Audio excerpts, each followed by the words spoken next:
Thank you so much for listening to Urbanistica podcast. I am Mustafa Sharif, an urban planner, and you're more than welcome to join my big journey of exploring the making of smarter and more livable cities. Please don't forget to follow Urbanistica on the different social media platforms, and also let's connect on LinkedIn. Big thanks to Urbanistica podcast partner, AFRI. AFRI is an international engineering and design company providing sustainable solutions in the fields of energy, industry, and infrastructure. Are you ready for a new episode? Let's go for it.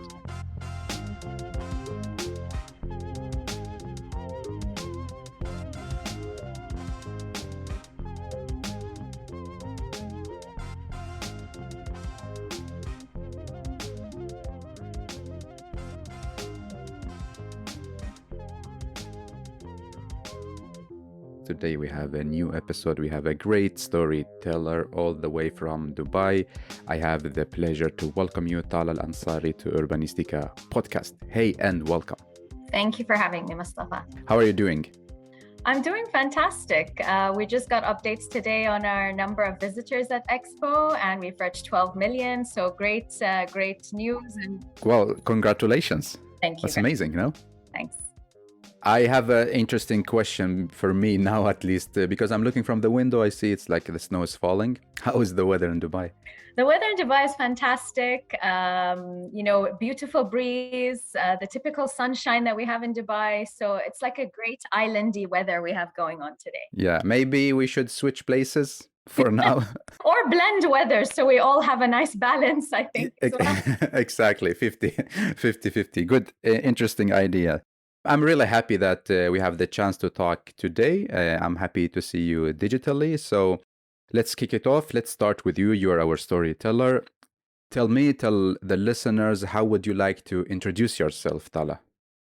Sure. So my name's Tala Al Ansari. I'm from Dubai. I do have a background in international business, innovation, and change management.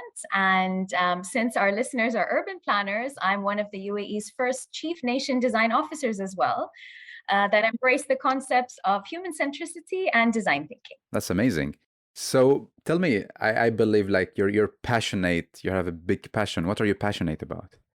My main area of passion really lies in the areas of innovation and human centricity.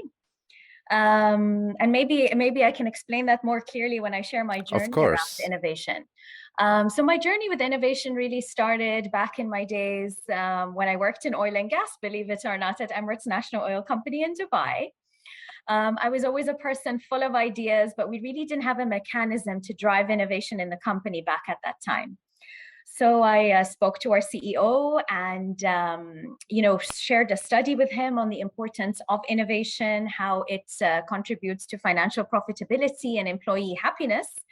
And then he asked me to lead on setting up an entire innovation unit for the company. This innovation unit basically drove 1,400 ideas over a span of 3 years' time. And we actually generated a net profit of 68 million dirhams, which is around 18 million US dollars, from turning 100 ideas into fully fledged completed projects. And then being passionate about innovation, I was then super thrilled when Dubai as a city won the bid to host the World Expo, which is an event that is all about embracing innovation and knowledge exchange and bringing countries and cities from all over the world to do this exchange ever since this event started in the world in 1851. So I was very honored to join this event that promotes innovation and human progress. And that's where my journey is so far when it comes to innovation. Wow, the Wonder Woman in innovation, no? I hope I can contribute something that leads to impact. I think for a lot of us, that's our ultimate goal, is we want to create impact. And I think the best way to do that is through innovation and driving positive change for humanity. Yeah. Tala, tell me, how did you start to be passionate about innovation? Like, was it when you were like young child or through like university? Is there a specific moment for this? I think I'm just a person that's always full of ideas, and I like finding creative ways to do things. And so it was always part of my personality, but then it really kicked off from my career in ENOC, when I led corporate innovation, and then when I helped Dubai in its journey through the Expo to host this event that's all about innovation, really. And then maybe later on, when we talk about my current role, I can kind of dwell on this even further. Yeah, of course. So take us to the present, and later to the future. Tell us more about District 2020, like the story behind it, the background. Sure. So District 2020, just for the listeners to have a background, is the legacy of the World Expo. It's what we will do with the space and the site where the Expo is being hosted in Dubai once the event is over. District 2020 is a human-centric city of the future, and it has a global innovation ecosystem and community within it. So after helping the Expo signing on countries, my next role was to then help build the legacy of the Expo. And my main role primarily is to lead on curating this global innovation ecosystem and community. What that means basically is attracting various companies, accelerators, academic institutes, VCs, SMEs into District 2020 to create an innovative community within this human-centric city. This city will enable innovation, collaboration, and co-creation through events and workshops, and through our urban living lab, which is something that I think would also excite the listeners of this podcast today to hear more about. Our urban living lab is an actual dedicated physical space on the ground in District 2020 that will be powered by the 5G network and the smart city infrastructure that we have. And it will really enable multi-stakeholder collaboration. So we hear a lot about the importance of government working a lot more closely with citizens and businesses and academia. And that is really the goal behind our living lab. So to give the listeners just kind of like an example to maybe explain what this urban living lab would do. If we have an exciting startup that's part of our innovation community at District 2020 that has an autonomous vehicle solution, they can pilot this solution in the living lab on the ground at District 2020 with citizens we have. And then the government regulators would be there to help reiterate the solution to meet safety needs. And then we can adapt this solution, have a successful pilot, and then roll it out further across the city of Dubai. So it's basically a place for innovation together with the citizens, not only for like the government or the private sector. Correct. So we wanted to have all the layers of stakeholders and make sure to include citizens as well in this component. And that's really one of the elements that makes us human-centric at District 2020. Yeah, because I also wanted to ask you, like there are so many different approaches. And when we think about smart cities in terms of technology, but now what I hear from you, you describe it like more as a human being or being a human-centric city or district. Why is this approach? Sure. As a certified design officer and change practitioner, I really believe that people should always be at the heart or the center of innovation and progress. And the purpose of innovation is to really drive progress for humanity. So it's important we keep humans at the center of all of this. Being a design thinker, obviously, one of the key components of design thinking is to always start with the end user or the citizen, in this case, in mind. So we put people at the center of our design process and around the principle and the way we manage our city and our innovation ecosystem overall. So in our city in District 2020, we surely have some of the world's best technology that we've built with our partner Siemens using MindSphere.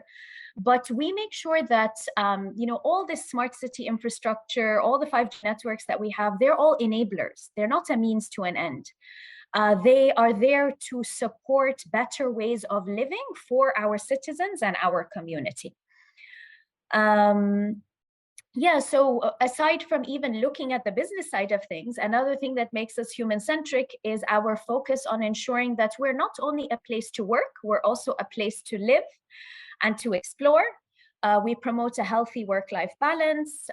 We are actually designed as a concept of a 15-minute city overall when you look at District 2020. So anything that our business or residents need would be within a 15-minute walk or cycle reach in our area. making sure that we have obviously communal spaces, 45,000 square kilometers of greenery, jogging paths, cycling paths, everything they need to promote wellness as well in our community. So back to design thinking, you mentioned that it's very important to have the end users. Sure. And when we talk about, like, because now we are not talking about a product, we are talking about a big thing, Yes. and an area, you know. Sure. So is it possible to have like the different groups of people as end users? Is it possible to pay attention to all their needs, dreams, and so on, or you focus only on one kind of group of people? Definitely not an easy task, but it's one that has to be done if you want to build a city sustainably and you want to really meet the needs of your full community. And this is the vision that we're looking to do at District 2020. So our goal is to have co-creation workshops and conversations continuously with our citizens, with the government, with industry, with academia, but most importantly, not to have these conversations separately, to have events and the Urban Living Lab that brings all these stakeholders together to have the conversation on one table. And that's where we feel the true value of a multi-stakeholder approach and a human-centric city will be driven. So it's not only about having the workshop in the beginning when you design the district. No, the conversations keep going. Yes, and I'm really glad you asked that question. It's a very important point to stress on. It's to continuously have that conversation with the different stakeholders because needs change and we need to adapt, you know? Yeah. Exactly. Because also, like, I will talk from other perspective, is like this kind of conversation takes a lot of time, resources, and money. And then, you know, you will get a lot of feedback, then you have the responsibility to change. What is your reflection about this? Is it something like, do we really need to do it, or can we just avoid it somehow? Again, as a design thinking practitioner, I really believe it's super essential because you know, change is the only constant. We're seeing this every day. And the only way to build a city that is sustainable, it would be a city that continues to meet the needs of everyone. That's how it will be sustainable, that its design continues to adapt and for the city to really achieve its purpose. And the same goes for innovation overall, right? It's about having that continuous dialogue to keep meeting the needs and doing so in a creative and sustainable manner. So in order to be up to date and answer the challenges of the environment and people, you need to be in touch with Correct. people. Correct. Yeah. So how would you else work with sustainability at the district? Yeah, so sustainability is super crucial to us at the Expo team. It's one of the three main focus topics that we have at the World Expo, which is happening in Dubai now. Sustainability is also one of our core values for District 2020, which is the legacy of the Expo as well. So when you really look at how we've handled this project right from the start, sustainability was always part of our plan. We looked at previous mega events that happened around the world, and one of their challenges was a lack of planning around the legacy. But we decided to plan the legacy of this expo right from the start. So what are we going to do with all these buildings, all these assets, all the infrastructure that's there to host the expo? As District 2020, 80% of all the assets and the building and the infrastructure that were used to host the expo will be repurposed to open up the area as District 2020 in October this year, in 6 months. So yeah, so I mean, if you think about it, Mustafa, we had always planned from the start to have a site which would host the world, but then also serve its purpose later to become a human-centric city of the future. And aside from that, really, I mean, even other smaller components, require some attention around sustainability. So when you look at the buildings that we have, our buildings are LEED Platinum and Gold certified. Their leadership in terms of energy and low carbon emissions, to make sure that we're really walking the talk when it comes to sustainability, even at District 2020, and that we're committed to this as one of our core values. And last but not least, we, being a human-centric city, we don't only think of sustainability in terms of building, we think of sustainability in terms of our community and our people. As a social aspect. As a social aspect and as their wellness. If I think of people's sustainability, they have to be healthy and well. And so District 2020 is also the Middle East's first well community standard pilot project in the region. And well is basically all about a community which by its design promotes a lifestyle of wellness. And this goes back to what we said earlier around our 15-minute city design concept. How is our design encouraging our citizens to walk and use micro-mobility solutions and stay healthy? But I also, Tala, because I want to link this, what you talk about the community, to the entrepreneurship program, Scale to Dubai. Can you tell us first more about the program? Sure. And then I will tell you my question about how I want to link these two together. Sure, yeah. So Scale to Dubai is our global entrepreneur program at District 2020. We believe that entrepreneurs are the backbones of economies and the engine drivers of cities. They're job creators, and they really support industries of the future overall. Recognizing the important role that entrepreneurs play even in solving city challenges and community challenges through their solutions. So when you think of entrepreneurs, Mustafa, like we can think of how they've come up with micro-mobility solutions like scooters, technology platforms to enable and enhance the sharing economy, for example. So at District 2020, we recognize the important role that they play in our innovation ecosystem. And we dedicated a program to help startups scale. So helping startups grow and basically get their solutions to go global. At Scale to Dubai, we offer startups multiple benefits to help them thrive, such as 2 years of free working space, visa, business setup, and access to the events, all at District 2020. And they will then have access to our urban living lab, where they can continue to innovate and pilot and test their solution. The last exciting part I want to share with you is that in Scale to Dubai, so far, we've received 3,200 registrations. Wow. Thank you so much. From 129 countries around the world. And 628 applications are now with the judges basically being evaluated, so that the top 80 best businesses and scale-ups had applied to the program will then join us as soon as we open up our doors in District 2020 and be part of our community there from October. That's amazing to hear, actually, because I was thinking like how many startups applied and from which countries, because you don't have like a specific countries, right? That you No, so we're a global program. It's open to everybody who can contribute to our District 2020 industries of the future and our urban living lab overall. Wow, that's amazing. And so now you're going to choose like select 80 of all the 3,000 plus applications? Correct. So 3,200 were registrations. We had over 1,000 applications from these countries. Correct. Wow. I think you need the whole team of jury to we have through. Actually, yeah. So we made sure to select, we had 50 judges from countries all over the world, who are experts in the fields of innovation, future technologies, smart cities, industries of the future, who will evaluate these applications. And then basically provide us with a list of the top 80 who join us as our first cohort. And then the second cohort join us in April next year. And every year, actually, we will have a cohort joining us in District 2020. That's amazing. I believe it's going to be a paradise for these startups. That's our goal. So we hope to build a paradise for entrepreneurs at District 2020. Hopefully. So back to the question that I wanted to ask you. You mentioned like 80% of the buildings going to be transformed.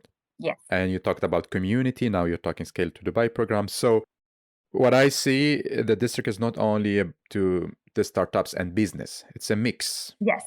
It's a mix. That's correct. So we're a place to work, to live, and to explore. And when we say explore, it's because some of the exciting attractions that are there in the Expo will stay after the Expo. So just to give the listeners a small flavor of what we mean by explore, we will turn the UAE museum, the UAE pavilion, at Expo into a UAE museum once the Expo's over. The sustainability pavilion will become a children's science center once the Expo's over.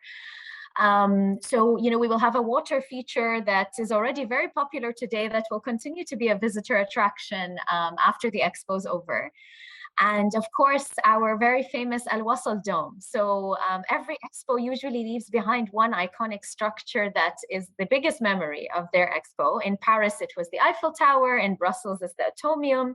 And in Dubai, it will be the big Al Wasl projector dome, where we're hosting a lot of our exciting events. And I'm sure the world has gotten to experience that, either by visit or through internet. Yeah. Let's say if I am a startup and I want to scale to Dubai, when I will be in the District 2020, I will not be alone with many other startups. There will be a community, there will be people, families, public spaces, like just a normal city. Correct. It will be a full-fledged city, and you will have a bigger advantage when you are part of District 2020, because we will help connect you to some amazing corporate partners that have already signed to be part of the journey in District 2020. So we have Siemens, who are relocating their global logistic headquarters out of Munich and into District 2020 for 10 years. So as a startup, District 2020 will enable you to connect to Siemens, to collaborate with them. We also have Siemens Energy working on micromobility solutions, Terminus Technology working on AI, IoT, robotics, and R&D.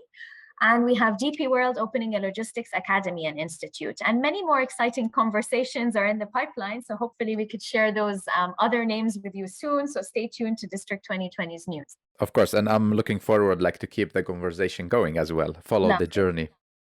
Lovely. And Tala Expo is all about the spirit of innovation and creating a better world. So how will the District 2020 carry forward this spirit? Sure. So the main theme of Expo 2020 is connecting minds, creating the future. And when we think of that in District 2020's context, we are going to be building, connecting minds by building a global innovation ecosystem and community, where we are attracting international companies like the ones I just mentioned, and talented startups and SMEs through our global entrepreneur program, Scale to Dubai. We will also connect minds as ecosystem leaders in District 2020 by promoting cross-industry collaboration within our innovation community. And maybe when we look at the component of creating the future that Expo looks at, District 2020 will carry that forward really by all our values. So our values at District 2020 are sustainability, diversity, and collaboration. So we will continue to create the future by embracing these core values at District 2020 every day, as well as contributing to Dubai's future vision overall. So we are one of Dubai's 5 urban centers in the Dubai 2040 Urban Master Plan, which is all about people centricity and being a human-centric city in Dubai. And one of these core centers, we definitely will continue to create the future for Dubai and welcome a global community. Can you paint a picture of how it will look like after the expo? Because during the expo, I was there, and many of the listeners also, they can see it from the homepage. On Instagram, we can see the pavilions full of people walking around, experience different countries. A lot of things happening. It's like a big festival. So if now I am wondering how it will be after. So what is the image? So our goal is to really have it as a human-centric city. And what we mean by that is, if you were walking around in District 2020, you will have startups in a building very close to the corporate entities. You will have government representatives also present there on the ground with us. You will have exciting, innovative experiments happening daily in our living lab, for example. You will have social events where citizens and the community can get together to know each other more on an informal human level as well, I would say. And we would continue to be a space to really host innovative conferences, technology conferences as well, with the different spaces that we have. But most importantly, I go back to our concept of a 15-minute city. If you had to visualize District, it's a place where you can thrive either as a business or as an individual, meeting your needs within a 15-minute reach. That's amazing. How far is it from Dubai city center? We're very well connected to the city center of Dubai. We have a direct metro access that drops people this is what I wanted to ask. Like, what are how do we connect? How do we? Yeah, so we're basically very well connected to downtown Dubai. We've got a metro that directly connects people from downtown Dubai into District 2020. And being one of the 5 urban centers of Dubai, as I mentioned, we're strategically located in a growth corridor of Dubai. We are an area between the city of Abu Dhabi and Dubai, kind of connecting these 2 cities together as well. And we've received a lot of exciting feedback from our community about this bridge that we're building between the 2 cities. To be a great place to host events and gather the community from those 2 areas. Wow, so good located district. For sure. I mean, from a business angle, I can also expand on that, maybe to say that we are just 15 minutes away from the Jebel Ali port and 15 minutes away from the Al Maktoum airport, making us an ideal location for businesses who focus on logistics and who want to bring in delegations and move items around, as a very strategic place for those businesses as well. Yeah. Back to the program Scale to Dubai, is it like difficult for startups to establish and scale to Dubai, or like, because it's a huge move for them, and they still like a startup, and the world is very big. So like, how is it going to be?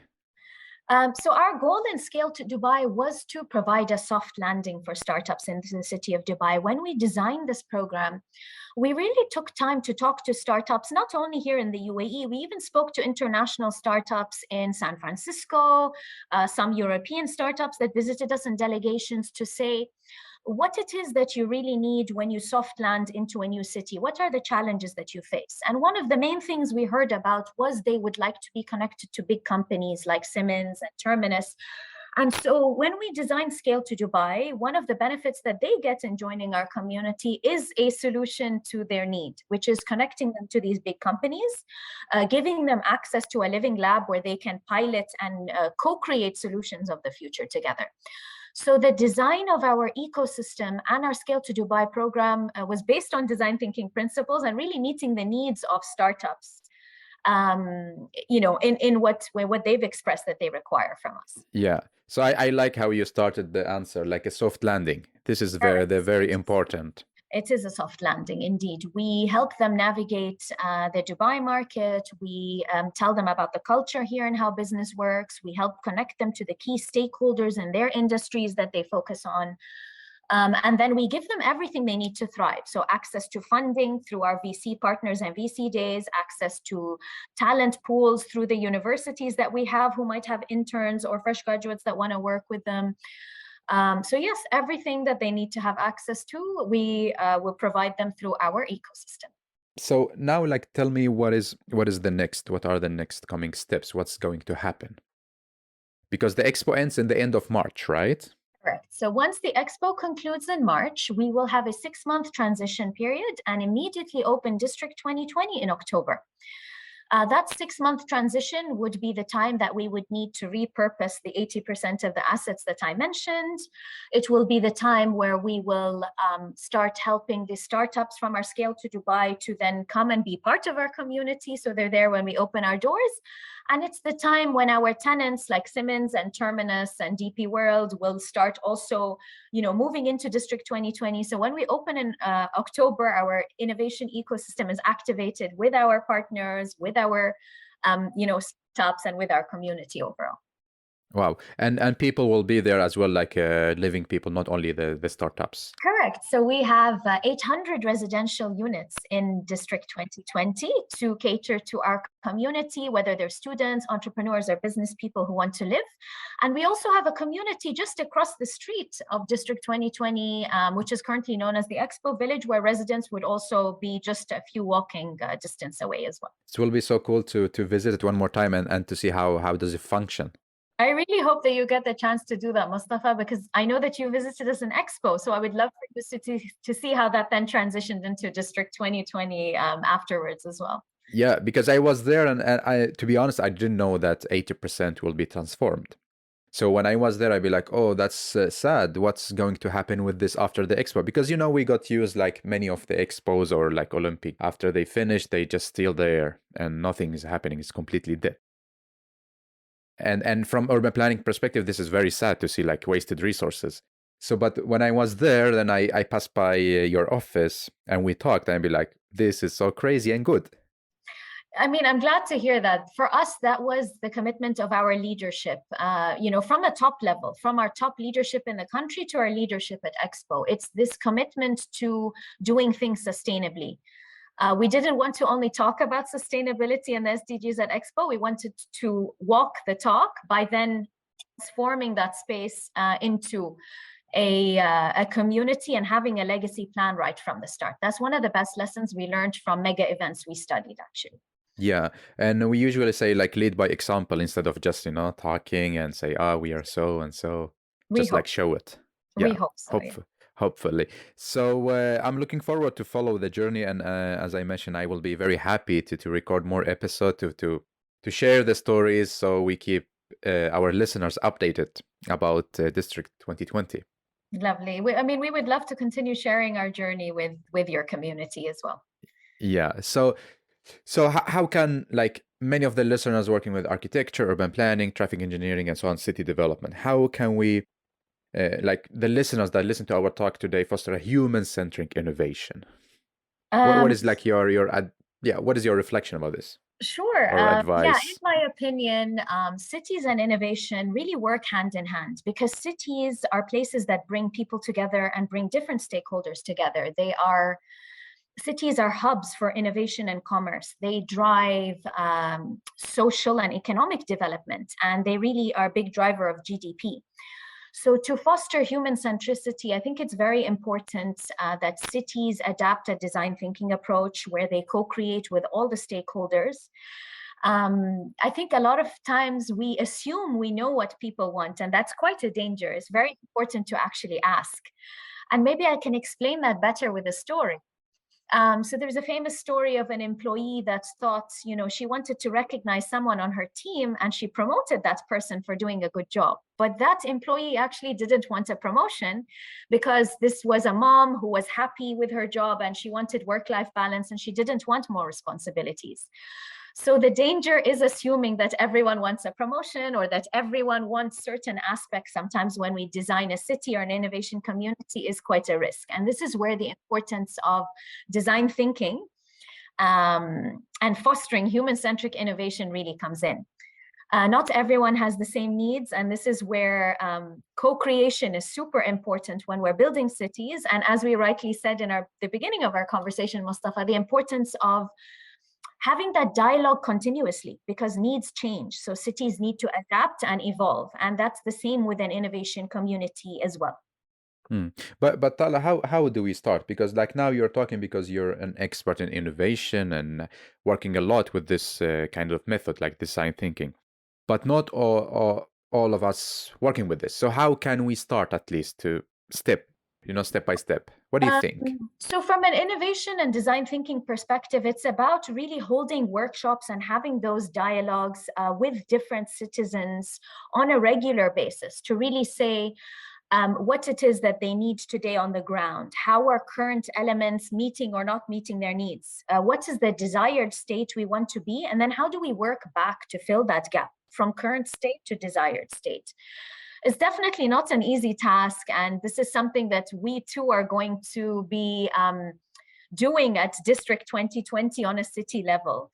And we would love to. We're having conversations with cities around the world who have done this, like Japan, and also we would want to share whatever learnings we have along this journey once we do this in District 2020 as well. So we're still a work in progress.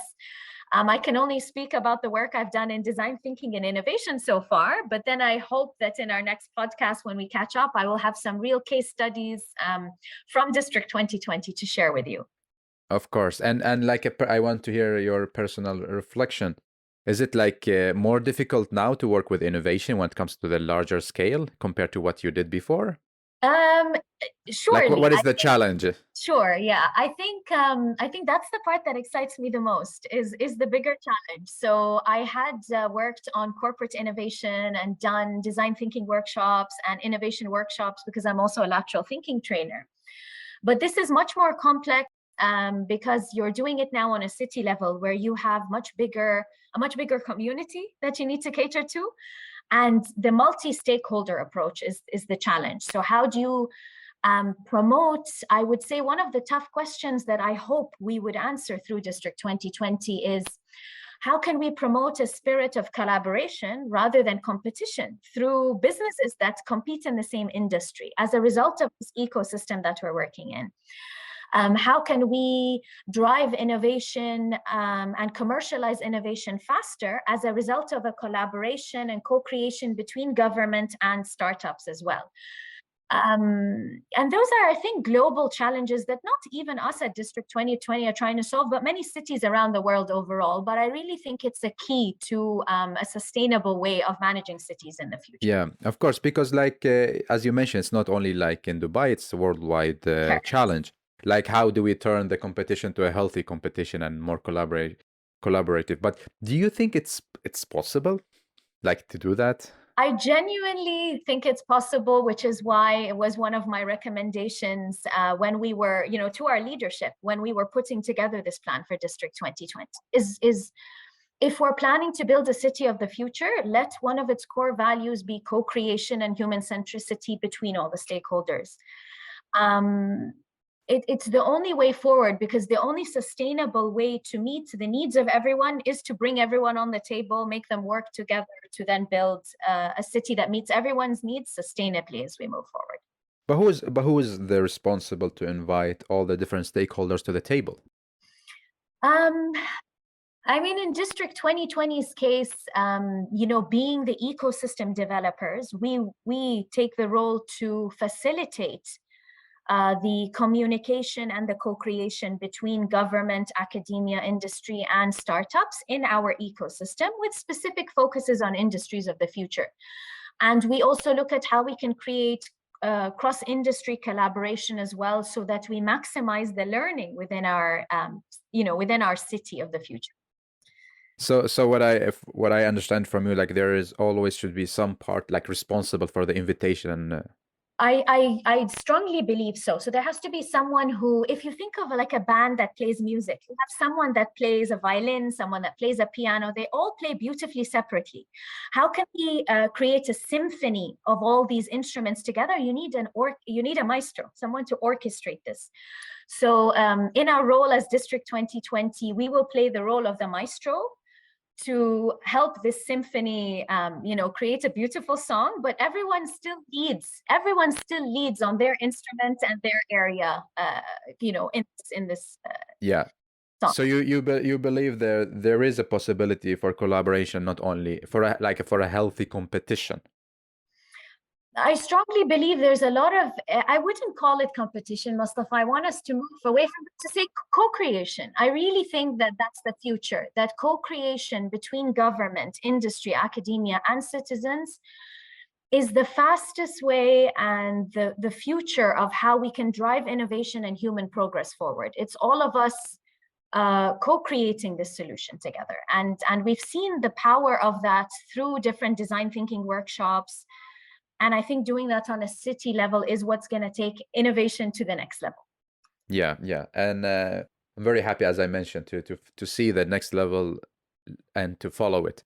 And I'm happy to talk to you. And now we are like in the final section of this podcast episode.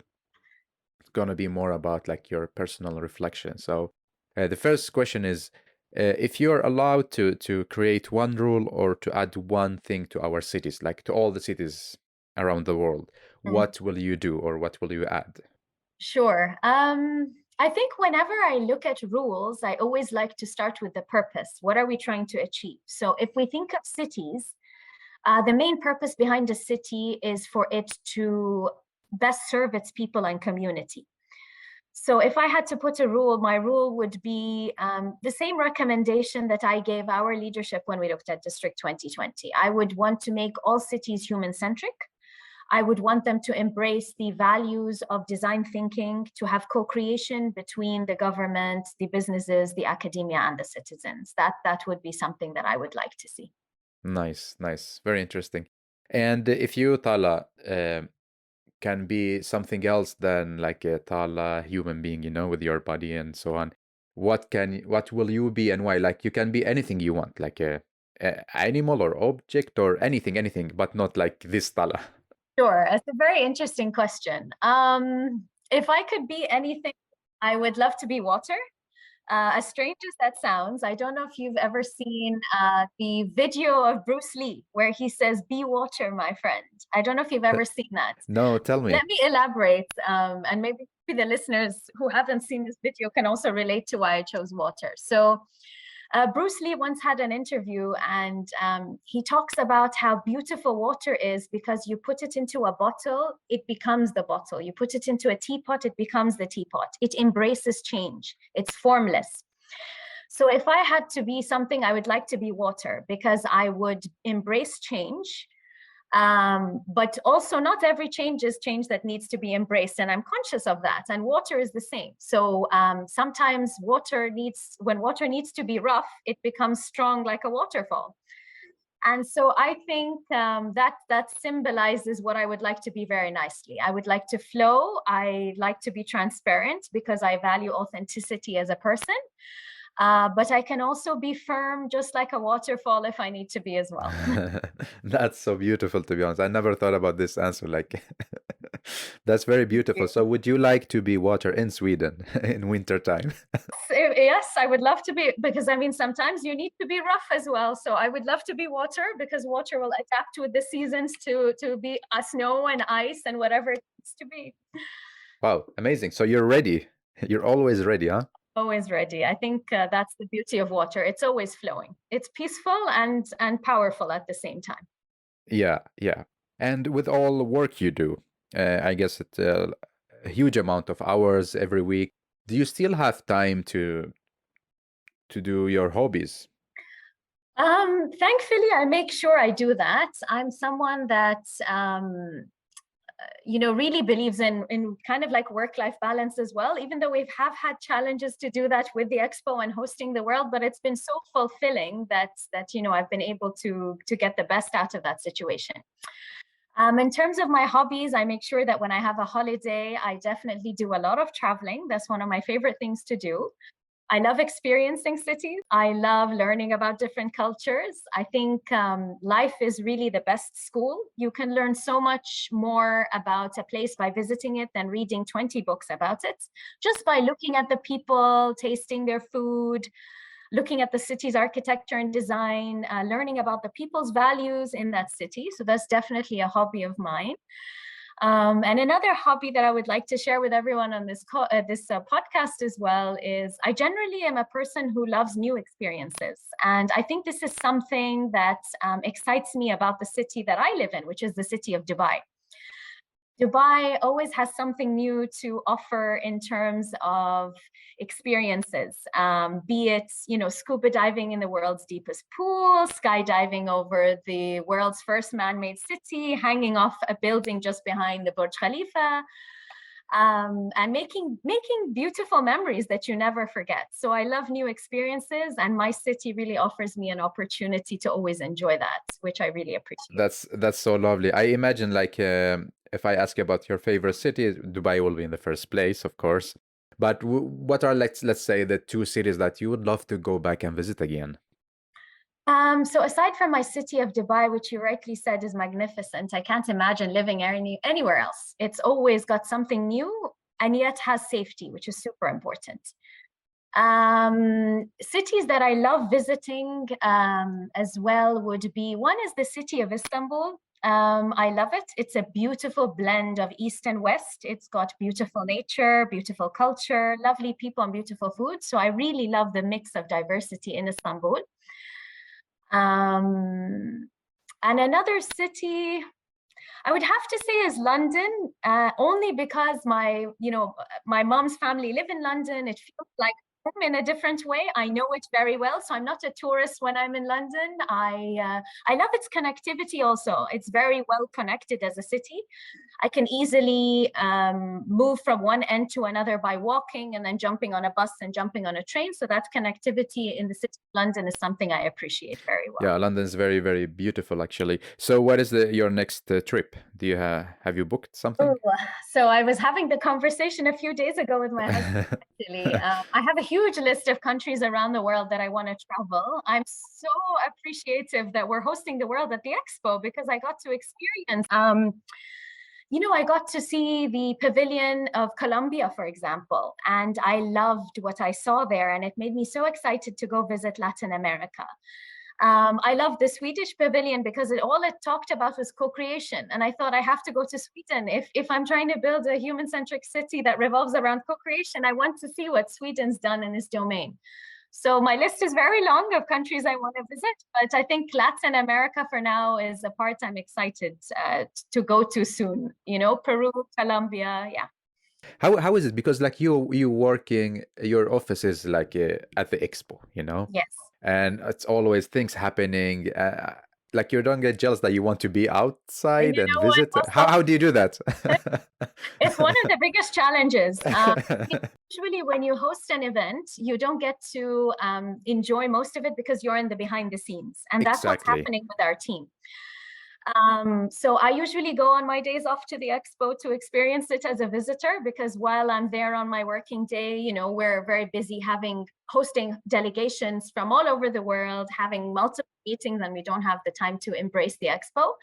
Tomorrow, I'm taking my dad to the Expo to show him what we've built. Yes, and it's the first time he'll get to experience it, and I'm very excited. So it's my day off, and I'm gonna enjoy it with my family as well. Cool. What is the most beautiful thing in Expo when you're there as a visitor? Maybe my answer is biased because I'm part of the Expo team, but I think one of the things that I love most about the Expo is just how we bring the world together in one place. How we focus on how similar we are. We focus on how we can work together to make the world a better place. That's something that I love the most about the Expo. And also the Expo passport, maybe. Oh yes, for sure. I'm having my stamps. I'm starting to. How many do you have? I haven't counted, to be honest, but tomorrow I need to get some more. So in my visits, I've got a list of places that I want to see, and yes, and I'll be adding on to my Expo stamps. And I think it's a beautiful souvenir to keep after the Expo. Yeah, I have mine now. I think I have 100. I think you beat me, Mustafa. You definitely beat me. Because you were working a lot, so. That's true. That's true. But you know what? I encourage all the listeners, so you don't get a biased view from me about the Expo, please watch Mustafa's platform. He's captured the essence of the Expo very nicely. So you can see it from an outsider's perspective. And I think that would be a fair way to share the Expo with the world. I love when we recommend each other, visit this pavilion, go watch this. Correct. It's quite a huge place. We have more than 200 pavilions, so it's definitely one of the largest expos that took place, and I think recommendations are helpful. So yeah. Yeah, awesome. It's nice that you keep try to find the balance between the work life and Expo. Sure. Amazing. So we are in the end of this episode. We have only 2 questions left. The first one is about you giving us, the listeners, 3 takeaway messages. Okay, so with our listeners, being mostly urban planners and architects, I want to first encourage them all to visit the Expo. The Expo concludes at the end of March. There's still 2 months left. It's really an architect's haven. There are iconic structures there from all over the world. And like I said, check out Mustafa's page so you're not getting any. I don't feel like I'm just promoting this to you. It's genuinely a place that many architects have reached out to us saying they've really enjoyed. The second thing I want to tell the listeners is we at District 2020, the legacy of the Expo, we are building a global community and are a blueprint for human-centric cities of the future. So please do connect with our teams, join our community. Co-create the future with us, come, use our urban living lab, work with our startups, and really co-create the future with us in Dubai. It's a very exciting mission that we have, and we'd love for all of you to join us. Last but not least, and I think we touched on this, but I want to reiterate it because it's so important. Change is the only constant. So we need to remember to continuously have a dialogue and co-create with our citizens, with our end users, so that we are continuously designing to meet everyone's needs and building a city that meets all stakeholder needs, and that's adapting basically. Yeah, this is so beautiful to end this conversation, because this is actually what I want us to hear from you as well. Like a smart city technology is it's not like the aim. The aim is more like the people, the collaboration between us and the community. That's right. And the last question is going to be asked by you. So you, Tala, ask me, the listeners, a question. Okay. Okay, so I think if I want the listeners to think of a question as an end to this conversation, I would say, I really want us to think about how often it is that we really ask the community what they want to make sure our city is adapting. How often are we really having this dialogue with the community? That's a question I think, be it an innovation community or a city overall, I think that's a question that's important to dwell on. Thank you so much for the question, for the takeaway messages, and for your valuable time to record this episode. Thank you so much, Mustafa. It was wonderful chatting with you, and thanks to everyone who tuned in. Join our human-centric community at District 2020 and our innovation ecosystem, and please co-create the future with us.